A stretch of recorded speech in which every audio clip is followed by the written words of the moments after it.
ఈ నెల 19 నుంచి మార్చి 1 వరకు జరగనున్న మహాశివరాత్రి బ్రహ్మోత్సవాలకు శ్రీశైల దేవస్థానం ఈవో శ్రీనివాసరావు విస్తృత ఏర్పాట్లు చేస్తున్నారు. ఈ ఉత్సవాలకు స్పెషల్ ఆఫీసర్గా చంద్రశేఖర్ ఆజాద్ అధికారులకు తగు సూచనలు చేస్తున్నారు.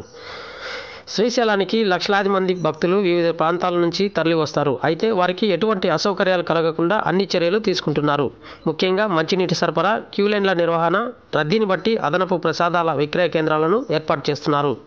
క్షేత్ర పరిధిలోని పలు ప్రాంతాల్లో విస్తృత పారిశుద్ధ్య చర్యలు చేపడుతున్నారు. అన్ని శాఖల అధికారులతో ఎప్పటికప్పుడు ఈవో శ్రీనివాసరావు సమీక్ష సమావేశాలు నిర్వహిస్తూ మహాశివరాత్రి ఏర్పాట్లపై ప్రత్యేక శ్రద్ధ వహిస్తున్నారు.